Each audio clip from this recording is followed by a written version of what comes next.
সম্মানিত দেশবাসী, আসসালামু আলাইকুম। আপনাদের সবাইকে শুভেচ্ছা ও স্বাগতম জানাচ্ছি। আসন্ন ত্রয়োদশ জাতীয় সংসদ নির্বাচন বাংলাদেশের জন্য বৈশ্বিক প্রেক্ষাপট, মুসলিম বিশ্ব এবং আঞ্চলিক ভূ রাজনীতি, এই তিনটি ক্যাটাগরিতে কতটা গুরুত্বপূর্ণ এবং তাৎপর্যবহ, এবং এই নির্বাচনে আমাদের কাদেরকে জাতীয় সংসদে নির্বাচিত করে পাঠানো উচিত, এ বিষয়ে সংক্ষিপ্ত পরিসরে কয়েকটি কথা আপনাদের সাথে শেয়ার করতে যাচ্ছি। আমরা যদি বিগত শতকে পৃথিবীর দিকে লক্ষ্য করি, তাহলে কয়েকটি তাৎপর্যবহ ঘটনা আমরা উল্লেখ করতে পারি। 1914 সাল থেকে 1918 সাল পর্যন্ত প্রথম বিশ্বযুদ্ধ অনুষ্ঠিত হয়। 1917 সালে ব্রিটেন কর্তৃক ইহুদিদের জন্য পৃথিবীতে একটি আলাদা আবাসভূমি তৈরির প্রতিশ্রুতি দেওয়া হয়। 1924 সালে 625 বছরের দীর্ঘ অটোমান সাম্রাজ্য, ওসমানীয় খেলাফত অর্থাৎ খেলাফত শাসন ব্যবস্থা এর সমাপ্তি ঘটে, এবং ফলশ্রুতিতে মধ্যপ্রাচ্যে বেশ কয়েকটি মুসলিম দেশ তৈরি হয়। 1939 সাল থেকে 1945 সাল পর্যন্ত আমরা দ্বিতীয় বিশ্বযুদ্ধ আমরা লক্ষ্য করি। 1945 সালে জাতিসংঘ তৈরি হয়। 1947 সালে উপমহাদেশে ব্রিটিশ সাম্রাজ্যর 190 বছরের যে শাসন, কলোনিয়াল যে সিস্টেম, উপনিবেশ শাসন, এর সমাপ্তি ঘটে। 1948 সালে সার্বজনীন মানবাধিকার ঘোষণা, universal declaration of human rights, এটা তৈরি হয়। ঠিক একই বছরে ব্রিটেন কর্তৃক ইহুদিদের জন্য মধ্যপ্রাচ্যে অর্থাৎ প্যালেস্টাইনে ইহুদিদের জন্য একটি রাষ্ট্র তৈরি করা হয়, এর ঘোষণা দেওয়া হয়, এবং স্থায়ীভাবে আরব এবং ইসরায়েলের ভিতরে যে সংঘর্ষ, এই সংঘর্ষের সূচনা হয়। এবং এর ফলশ্রুতিতে 1969 সালে ওআইসি নামক মুসলিম দেশসমূহের যে সংগঠন, এটা তৈরি হয়। 1965 সালে আমরা ভারত এবং পাকিস্তানের ভিতরে যুদ্ধ লক্ষ্য করি, যে যুদ্ধে তৎকালীন ইউনাইটেড পাকিস্তান জয়ী হয়। 1971 সালে বাংলাদেশ নামক স্বাধীন একটি রাষ্ট্রের অভ্যুদয় ঘটে। 1980-র দশকে আমরা ইরাক এবং ইরানের ভিতরে দীর্ঘস্থায়ী 8 বছরের একটি যুদ্ধ আমরা লক্ষ্য করি। 90-এর দশকে এসে সাবেক সোভিয়েত ইউনিয়নের পতন হয়, এবং ফলশ্রুতিতে মধ্য এশিয়ায় 15টি আলাদা স্বাধীন রাষ্ট্রের অভ্যুদয় ঘটে। 90-এর দশকে আমরা ইরাক এবং কুয়েতের ভিতরে মধ্যকার আমরা একটি যুদ্ধ লক্ষ্য করি। এই শতকের শুরুতেই আমরা টুইন টাওয়ারে হামলার মতো ঘটনা দেখি, এবং ফলশ্রুতিতে ওয়ার অন টেরর এর নামে টার্গেট করে একের পর এক মুসলিম রাষ্ট্রকে টার্গেট করা হয় এবং ধ্বংস করা হয়। 2001 সালে আফগানিস্তান, 2003 সালে ইরাক, এবং পর্যায়ক্রমে লিবিয়া, সিরিয়া, এবং 2011, 12, 13 সালের দিকে আরব স্প্রিং, আরব বসন্তের নামে তিউনিসিয়া, মিশরে আন্দোলন দানা বেঁধে ওঠে। এবং এক পর্যায়ে আমরা লক্ষ্য করি রাশিয়া এবং ইউক্রেনের ভিতরে একটা দীর্ঘমেয়াদী যুদ্ধের সূচনা হয়। এরপরে আমরা লক্ষ্য করি সৌদি আরব এবং ইয়েমেনের ভিতরে একটি সংঘর্ষ সূচনা হয়। আমরা সৌদি আরব, আরব আমিরাত এবং কাতারের ভিতরে আমরা টেনশন লক্ষ্য করি, এবং সর্বশেষ আমরা ইসরায়েল কর্তৃক ইরানে আক্রমণ লক্ষ্য করি, লেবাননে আক্রমণ লক্ষ্য করি, এবং মাঝে মাঝে আমরা ভারত এবং পাকিস্তানের ভিতরে উত্তেজনা এবং সংঘর্ষ আমরা লক্ষ্য করি। এরই ধারাবাহিকতায় বর্তমানে আমরা 2026 সালের ফেব্রুয়ারি মাসে উপনীত হয়েছি, এবং আমরা আশা করছি যে আগামী বৃহস্পতিবার 12ই ফেব্রুয়ারি বাংলাদেশে ত্রয়োদশ জাতীয় সংসদ নির্বাচন অনুষ্ঠিত হবে ইনশাআল্লাহ। এই নির্বাচনটি বৈশ্বিক প্রেক্ষাপট, মুসলিম বিশ্বের প্রেক্ষাপট এবং আঞ্চলিক ভূ রাজনৈতিক প্রেক্ষাপটকে কেন্দ্র করে কতটা গুরুত্বপূর্ণ, এবং কাদেরকে আমাদের বিজয়ী করে জাতীয় সংসদে পাঠানো উচিত, এই বিষয়ে সংক্ষিপ্ত কয়েকটি কথা আপনাদের সাথে আমি এখন শেয়ার করতে চাচ্ছি। আমরা জানি যে বাংলাদেশ বৈশ্বিক প্রেক্ষাপটে বেশ কয়েকটি কারণে খুবই গুরুত্বপূর্ণ এবং তাৎপর্যবহ। বাংলাদেশ জনসংখ্যার দিক থেকে পৃথিবীতে অষ্টম বৃহত্তম জনসংখ্যার দেশ, এবং অর্থনৈতিক দিক থেকে জিডিপির আকারে 35তম অর্থনৈতিক বৃহত্তম দেশ। আবার আরেক দিক থেকে বাংলাদেশ ইউএনের যে পিস কিপিং মিশন, শান্তিরক্ষা মিশন, সেইখানে প্রথম দেশ, যে দেশের সেনাবাহিনী দক্ষতা এবং যোগ্যতার সাথে আন্তর্জাতিক শান্তিরক্ষী যে মিশন, সেখানে যোগ্যতা এবং সাহসিকতার পরিচয় দিয়ে রাখছে বছরের পর বছর। একই সাথে বাংলাদেশ আরএমজি অর্থাৎ পোশাক শিল্প, সেখানে রপ্তানিকারক দেশ হিসেবে গুরুত্বপূর্ণ ভূমিকা পালন করে থাকে। অপরদিকে বাংলাদেশ আবহাওয়াগত দিক থেকে গ্লোবাল ওয়ার্মিং এর কারণে ঝুঁকিপূর্ণ যে দেশসমূহ আছে তার ভিতরে অন্যতম। একই সাথে বাংলাদেশের প্রায় 1.5 কোটি মানুষ পৃথিবীর বিভিন্ন দেশে তারা বসবাস করে এবং সেখান থেকে তারা রেমিটেন্স বাংলাদেশে পাঠিয়ে থাকে, এবং এইটা বাংলাদেশের অর্থনীতিতে খুবই গুরুত্বপূর্ণ একটি ভূমিকা পালন করে। এই যখন বৈশ্বিক অবস্থায় বাংলাদেশের অবস্থান, তখন আসন্ন জাতীয় সংসদ নির্বাচনটি বাংলাদেশের জন্য খুবই গুরুত্বপূর্ণ। 3টি প্রধান কারণ আমি আপনাদের সামনে উল্লেখ করব। আমরা জানি যে বিগত 2024 সালের জুলাই মাসে যে ছাত্র জনতার অভূতপূর্ব আন্দোলনের মাধ্যমে বিগত যে ফ্যাসিস্ট রেজিম এর পতন হলো, এই ছাত্র জনতার এই যে আন্দোলন, এইটা বহির্বিশ্বে বাংলাদেশকে একটি মর্যাদার আসনে বাংলাদেশকে স্থান দিয়েছে, এবং বিভিন্ন গবেষণা এবং বিভিন্ন যে থিওরি, সেই ক্ষেত্রে এইটা একটা উদাহরণ হিসেবে পৃথিবীর বিভিন্ন প্রতিষ্ঠান, বিভিন্ন গবেষণা, বিভিন্ন বিশ্ববিদ্যালয় এটাকে উল্লেখ করা হয়। এটা একটি মর্যাদাকর, এটা একটি গুরুত্বপূর্ণ বিষয় বাংলাদেশের জন্য। এবং এটা এটা পৃথিবীতে বছরের পর বছর বিভিন্ন আন্দোলন সংগ্রাম, পলিটিক্যাল সায়েন্স, সোশ্যাল সায়েন্স, এই যে গবেষণা, এই যে ডিসিপ্লিন, এইখানে এই ঘটনাটা উল্লেখিত হবে গবেষণা এবং একাডেমিক ডিসিপ্লিনে। এবং 16-17 বছরের যে একটি দীর্ঘ ফ্যাসিবাদী রেজিম, এইটার যে পতন হলো ছাত্র জনতার আন্দোলনের মাধ্যমে, এবং এর মাত্র 1.5 বছরের ব্যবধানে যে একটি সরকার নির্বাচিত জনপ্রতিনিধিদের হাতে ক্ষমতা হস্তান্তরের জন্য যে একটি জাতীয় নির্বাচন অনুষ্ঠান করতে যাচ্ছে, এটাও গুরুত্বপূর্ণ একটা ঘটনা। অর্থাৎ ছাত্র জনতা একটি বিপ্লব, সফল বিপ্লব তারা করলো, এবং এর 1.5 বছরের ব্যবধানে একটি নির্বাচন, জাতীয় নির্বাচন অনুষ্ঠিত হতে যাচ্ছে। এই নির্বাচনে যাদের হাতে ক্ষমতা হস্তান্তরিত হবে, সেই শাসকরা যেন সৎ, যোগ্য এবং দক্ষ হয়, এবং বাংলাদেশকে যেন বিগত এই সময়ে বাংলাদেশের মর্যাদার ক্ষেত্রে, বহির্বিশ্বের সাথে সম্পর্কের ক্ষেত্রে যে পরাজয় অথবা যে অবস্থান, যে অবনতি ঘটেছে, সেই অবস্থান যেন আরো উন্নততর হয়, বহির্বিশ্বে বাংলাদেশ জন্য মর্যাদাশীল একটি রাষ্ট্রে উপনীত হয়। এই ক্ষেত্রে যারা ভূমিকা পালন করতে পারবে যোগ্যতার সাথে, সাহসিকতার সাথে এবং অধিকারের সাথে, সম অধিকারের ক্ষেত্রে এবং যোগ্যতা সহকারে এই বিষয়গুলোতে যারা বার্গেইন করতে পারবে, এমন ব্যক্তি এবং দলকে আমাদের উচিত এই জাতীয় সংসদ নির্বাচনে নির্বাচিত করা। দ্বিতীয় যে গুরুত্বপূর্ণ বিষয়, সেটি হচ্ছে যে আমরা জানি প্রতি বছর বাংলাদেশ থেকে একটি উল্লেখ সংখ্যক যুবক, ছাত্র, গবেষক, তারা পৃথিবীর বিভিন্ন দেশে গবেষণা এবং উচ্চ শিক্ষার জন্য পৃথিবীর বিভিন্ন গুরুত্বপূর্ণ বিশ্ববিদ্যালয় এবং প্রতিষ্ঠানে তারা যোগদান করে থাকে। বহির্বিশ্বে এই শ্রেণীর যুবকরা তারা বাংলাদেশে একসাথে একই সাথে যেভাবে রেমিটেন্স পাঠিয়ে থাকে, অপরদিকে তারা বাংলাদেশের সুনাম সুখ্যাতি পৃথিবীর বিভিন্ন দেশে তারা আনয়ন করে থাকে।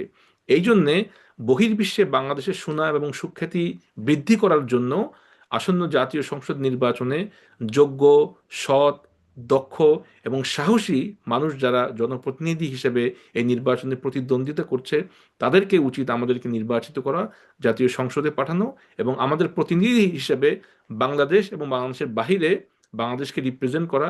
বাংলাদেশের যে হারানো গৌরব, সেই গৌরব যেন পুনরুজ্জীবিত হয় এবং এই গৌরব যেন আরো বৃদ্ধি পায়, এইটা বৃদ্ধি করা এবং এইটা সুনিশ্চিত করা।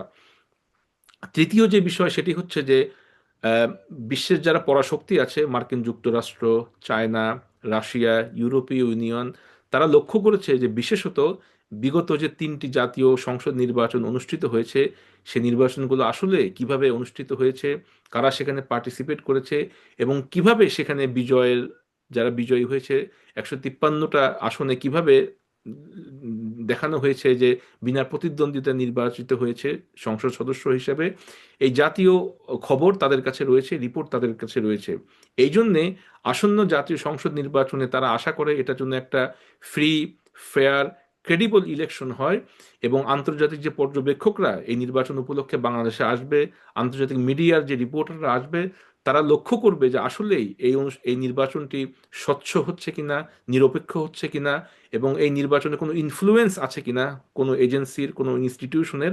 এবং আমরা যদি একটা ফ্রি, ফেয়ার, ক্রেডিবল ইলেকশন উপহার দিতে পারি, এটা জাতির জন্য যেভাবে গুরুত্বপূর্ণ হবে, আগামী আগামীতে পৃথিবীর জন্য গবেষণার ক্ষেত্রে, মর্যাদার ক্ষেত্রে, মর্যাদাশীল রাষ্ট্রের ক্ষেত্রে এটা একটা উদাহরণ হবে। এবং আমাদের যে হারানো গৌরব পররাষ্ট্রনীতির ক্ষেত্রে, কূটনীতির ক্ষেত্রে বিভিন্ন দিক থেকে বাংলাদেশ যেটা মিস করেছে, যেটা হারিয়েছে বিগত বিশেষ করে 17-18 বছরে, সে হারানো গৌরব যেন আমরা ফিরে পাই, এমন যোগ্য, সৎ এবং দক্ষ ব্যক্তিদেরকে আমাদের উচিত জাতীয় সংসদে নির্বাচিত করে আমাদের প্রতিনিধি হিসাবে পাঠানো। দ্বিতীয় যে বিষয়, অর্থাৎ মুসলিম বিশ্বের ক্ষেত্রে বাংলাদেশ খুবই গুরুত্বপূর্ণ একটি রাষ্ট্র, এবং ওয়াইসি যখন তৈরি হয় তখন থেকে ওয়াইসির বিভিন্ন সংকটকালীন সময়ে বাংলাদেশ গুরুত্বপূর্ণ ভূমিকা পালন করেছে। একটি উদাহরণ দেওয়া যায়, 1990 সালে ইরাক এবং কুয়েতের ভিতরে যুদ্ধ শেষ হওয়ার পরে যুদ্ধ পরবর্তী যে অবস্থা ছিল, সে অবস্থার থেকে পুনরুদ্ধারের জন্য বাংলাদেশ তৎকালীন সময়ে একটি অনুঘটকের ভূমিকা পালন করে, মেডিয়েটর হিসেবে রোল প্লে করে, এবং উভয় রাষ্ট্রের ভিতরে যেন এই যে সংকট, এই যে দ্বন্দ্ব সংঘাত, এটা যেন আর বৃদ্ধি না পায়, সেই ক্ষেত্রে বাংলাদেশ একটা ইম্পার্শিয়াল মেডিয়েটর হিসেবে রোল প্লে করে। বাংলাদেশ সেনাবাহিনীও সেই ক্ষেত্রে তাদের ভূমিকা পালন করে। মূল কথা হচ্ছে যে অন্তত মুসলিম বিশ্বে বাংলাদেশ যেন একটা প্রতিনিধিত্বমূলক, একটা দায়িত্বশীল মুসলিম রাষ্ট্র হিসেবে তাদের মর্যাদা যেন অন্তত মুসলিম বিশ্বে তারা প্লে করতে পারে। 53টা মুসলিম বিশ্বের ভিতরে, ওয়াইসি ভুক্ত রাষ্ট্রসমূহের ভিতরে বাংলাদেশ জন্য একটা মর্যাদাশীল রাষ্ট্র হিসেবে তাদের ভূমিকা সেখানে পালন করতে পারে। আমরা উদাহরণ হিসেবে বলতে পারি তুরস্ক, মালয়েশিয়া, ইন্দোনেশিয়া। তারা যেমন বিভিন্ন সংকটকালীন সময়ে, কাতারের নাম আমরা উল্লেখ করতে পারি, মুসলিম বিশ্বের বিভিন্ন সংকটকালীন সময়ে তারা যেভাবে সামনে এগিয়ে আসে, বাংলাদেশের জন্য এমন মুসলিম বিশ্বের সংকটকালীন সময়ে সামনে এগিয়ে আসে। আমরা উদাহরণ হিসেবে বলতে পারি বর্তমানে সৌদি আরব এবং ইয়েমেনের ভিতরে যে যুদ্ধ হচ্ছে, সেখানেও বাংলাদেশ মেডিয়েটর হিসেবে, ইম্পার্শিয়াল মেডিয়েটর হিসেবে রোল প্লে করতে পারে। কাতার এবং সৌদি আরবের ভিতরে আমরা টেনশন লক্ষ্য করেছি, তখনও বাংলাদেশ ভূমিকা পালন করতে পারত। বর্তমানে আরব আমিরাত এবং সৌদি আরবের ভিতরে একটা দূরত্ব তৈরি হয়েছে, সেইখানেও জন্য বাংলাদেশ একটা দায়িত্বশীল, আস্থাবান, ইম্পার্শিয়াল, আধুনিক, উন্নততর মুসলিম রাষ্ট্র হিসেবে, মেডিয়েটর হিসেবে রোল প্লে করতে পারে। এমন একটা অবস্থা আমরা বাংলাদেশের কাছ আমরা দেখতে চাই, এবং বাংলাদেশকে অমন একটা অবস্থানে নিয়ে যাওয়ার ক্ষেত্রে অবশ্যই দক্ষতা, সততা, নিরপেক্ষতা, আন্তর্জাতিক বিশ্ব সম্বন্ধে অবস্থান, জ্ঞান, গবেষণা, এই ধরনের বিষয়গুলো খুবই গুরুত্বপূর্ণ। এই জন্যে জাতীয় সংসদ নির্বাচনে আমরা তাদেরকেই নির্বাচিত করে পাঠাবো, যারা এই যে রিকোয়ারমেন্টগুলা আন্তর্জাতিক বিশ্বে, বিশেষত মুসলিম বিশ্বে বাংলাদেশের মর্যাদা যেন আরো উন্নততর করতে পারে, বাংলাদেশকে একটা আধুনিক, উন্নততর, মডার্ন মুসলিম রাষ্ট্র হিসেবে পৃথিবীর বুকে, ওয়াইসির বুকে, আরব লীগের মাঝে যেন পরিচিত করতে পারে, বাংলাদেশের মর্যাদা বৃদ্ধি করতে পারে, এমন সংখ্যক, এমন দল, এমন প্রার্থীকে আমরা আগামী জাতীয় সংসদ নির্বাচনে আমরা সংসদে বিজয়ী হিসেবে দেখতে চাই। সর্বশেষ যে বিষয়, সেটি হচ্ছে যে আঞ্চলিক ভূ রাজনৈতিক অবস্থান। বাংলাদেশ পৃথিবীতে, অর্থাৎ দক্ষিণ এশিয়া, এর অবস্থানটা এমন একটা জায়গায় যেখানে পৃথিবীর 1/4 মানুষ, 25% মানুষ তারা পৃথিবীতে বসবাস করে। পাকিস্তান, ইন্ডিয়া, বাংলাদেশ, চায়নার কথাও আমরা উল্লেখ করতে পারি। অর্থাৎ ভূ রাজনৈতিক দিক থেকে বাংলাদেশের অবস্থান খুবই গুরুত্বপূর্ণ। এটা দক্ষিণ দক্ষিণ পূর্ব এশিয়ার একটি সংযোগ স্থল। আবার অপর দিক থেকে বাংলাদেশ পৃথিবীর তৃতীয় বৃহত্তম মুসলিম দেশ, এবং আঞ্চলিক দিক থেকে বাংলাদেশের অবস্থান খুবই গুরুত্বপূর্ণ। আমরা জানি যে একসময় সার্ক খুব গুরুত্বপূর্ণ একটা আঞ্চলিক সংস্থা ছিল, যেটা এখন বলতে গেলে প্রায় মৃতপ্রায়, এবং সার্কের গঠন এবং সার্ককে ক্রিয়েটিভ সংস্থা হিসেবে চালানোর ক্ষেত্রে বাংলাদেশের একটি ভূমিকা ছিল, যেটা বর্তমানে এখন নেই। আমরা যদি ভূ রাজনৈতিক অথবা আঞ্চলিক এই যে অবস্থা, যেখানে একদিকে রয়েছে চায়না, অপরদিকে রয়েছে মার্কিন যুক্তরাষ্ট্রের ইনফ্লুয়েন্স পাওয়া অথবা সমর্থন পুষ্ট পাকিস্তান রয়েছে, ভারত রয়েছে, সেইখানে বাংলাদেশের অবস্থান খুবই গুরুত্বপূর্ণ। এই জন্যে জাতীয় সংসদ নির্বাচনে আমরা তাদেরকেই নির্বাচিত করব, যারা বাংলাদেশের স্বার্থকে সবার উপরে স্থান দেবে। বিগত সময়ে আমরা লক্ষ্য করেছি যে আমাদেরকে বলা হয়েছিল 2009 এবং 10 সালের দিকে, যে বাংলাদেশ যদি তার প্রতিবেশী রাষ্ট্রকে ট্রানজিট দেয়, তাহলে সে ট্রানজিটের ফি বাবদ যে টাকা তারা পাবে, এই টাকার মাধ্যমে তারা সিঙ্গাপুরের থেকেও অর্থনৈতিকভাবে উন্নতশীল একটি রাষ্ট্রে পরিণত হবে। এর কয়েক বছর পরেই আমরা শুনতে পেলাম যে প্রতিবেশী রাষ্ট্রের কাছ থেকে ট্রানজিটের বিনিময়ে ফি চাওয়া অথবা ফি গ্রহণ করা, এটা ঠিক হবে না, এটা একটা অনুচিত কাজ, এটা একটা ছোট লোকি কাজ, এটা আমাদের উচিত হবে না।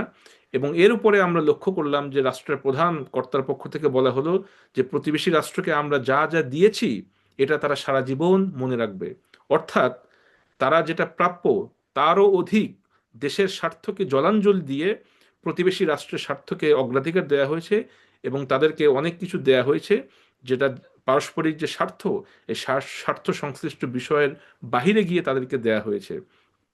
একই সাথে আমরা আম, আমাদের প্রতিবেশী রাষ্ট্রের ভিতর থেকে অপর আঞ্চলিক রাষ্ট্র ভুটান, মিয়ানমার এবং নেপালের সাথে আমরা অর্থনৈতিক ইকোনমিক কানেক্টিভিটি এটা স্থাপনের জন্য ভারতের কিছু অংশ ব্যবহারের জন্য আমরা করিডোরের যে আহ্বান করেছিলাম, যে রিকোয়েস্ট করেছিলাম, সে আশাও এখনো পূরণ হয়নি।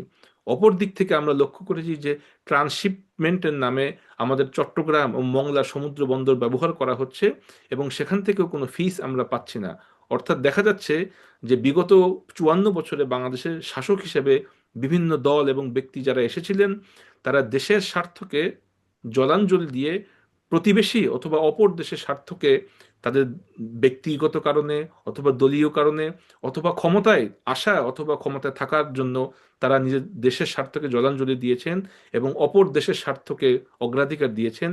আমরা আগামী নির্বাচনে তাদেরকেই আমরা জয়ী করব যারা সবসময় দেশের স্বার্থকে অগ্রাধিকার দিবেন, অগ্রাধিকার ভিত্তিতে তারা দেশের স্বার্থকে সবসময় আহ, অগ্রাধিকার দিবেন এবং পারস্পরিক যে সমতার ভিত্তিতে দেশের অগ্রাধিকার, দেশের স্বার্থকে গুরুত্ব দেওয়া এবং বিভিন্ন নেগোসিয়েশনের মাধ্যমে বাইল্যাটারাল মাল্টিল্যাটারাল যে কমিউনিকেশন হবে সেই ক্ষেত্রে বার্গেনিং করে যোগ্যতার সাথে সাহসিকতার সাথে দেশের পক্ষে বেশি এবং দেশের যেটা প্রাপ্য সেটা যেন নিশ্চিত করতে পারে এমন ব্যক্তি এবং দলকে আমরা আগামীতে জাতীয় সংসদে দেখতে চাই। সর্বশেষ আরেকটি বিষয় সেটি হচ্ছে যে আমরা যদি লক্ষ্য করি স্ট্যাটিস্টিক্স তাহলে দেখব যে পৃথিবীতে যে কয়েকটি বর্ডার আছে খুবই ঝুঁকিপূর্ণ, যেখানে বেশি মানুষের হতাহতের সংখ্যা পাওয়া যায়, তার ভিতরে আমাদের বাংলাদেশ এবং ভারতের বর্ডার উল্লেখযোগ্য এবং প্রথম দিকে লিস্টে রয়েছে। যদিও বাংলাদেশ এবং ভারতের ভিতরে কোনো সংঘাত অথবা যুদ্ধ চলমান নয়, তা সত্ত্বেও ফেলানির মতো আমরা দেখি যে প্রতিদিন প্রতিনিয়ত বিভিন্ন কৃষক এবং মানুষের হত্যাকাণ্ডের ঘটনা আমরা এই বর্ডারে দেখতে পাই এবং এই বর্ডার কিলিং এটা কোনোভাবেই বন্ধ করা যাচ্ছে না। বাইল্যাটারাল অনেকগুলো আলোচনা নেগোসিয়েশন হয়েছে কিন্তু বর্ডার কিলিং বন্ধ হয়নি।